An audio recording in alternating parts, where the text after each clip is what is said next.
Wait, একটা কথা শুনে যান। প্রথমে এই ভিডিওটা দেখুন।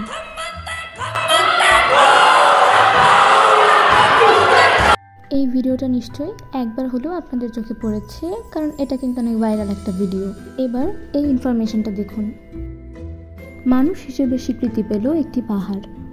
এই দুটি ভাইরাল টপিকের মধ্যে কিন্তু একটা সংযোগ আছে, এবং এই সংযোগটা কি আসুন আজকে ভিডিওতে আমরা আলোচনা করি।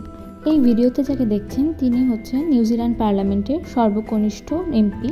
তিনি মূলত এই ভিডিওতে কি করছেন এখন আমি আপনাদেরকে বলছি। তিনি ট্রিটি অফ ওয়াতাঙ্গির সঙ্গে সংঘর্ষপূর্ণ একটি বিল উত্থাপন করার জন্য প্রতিবাদ জানাচ্ছেন তাদের ঐতিহ্যবাহী হাকা নৃত্যের মাধ্যমে। প্লিজ প্লিজ প্লিজ এখানে দাঁড়ান। ট্রিটি অফ ওয়াতাঙ্গি কি?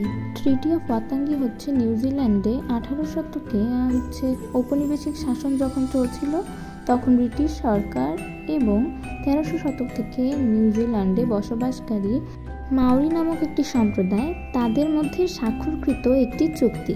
এখানে মাওরি সম্প্রদায়ের সকল অধিকার প্রাধান্য পেয়েছে এবং তাদের অধিকার রক্ষিত হয়েছে। এখন ঘটনা হয়েছে 2023 সালে ওই দেশের আরেকটি সংগঠন ট্রিটি অফ ওয়াতাঙ্গির সাথে সংঘর্ষপূর্ণ আরেকটি বিলের খসড়া দিয়েছে, এবং সেই খসড়াটি উনি এভাবে ছিঁড়ে ফেলছেন।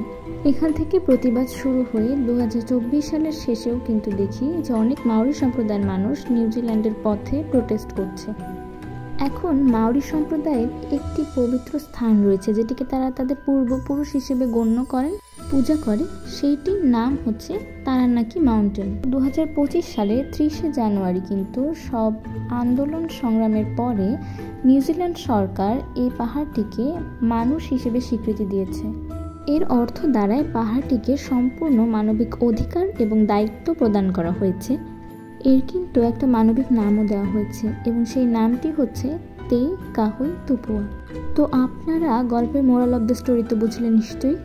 2023 সালের সেই পার্লামেন্টের প্রতিবাদ থেকে শুরু করে আজকে 25 সালের 30 জানুয়ারি মাওরি সম্প্রদায়ের অধিকার কিন্তু প্রতিষ্ঠিত হয়েছে।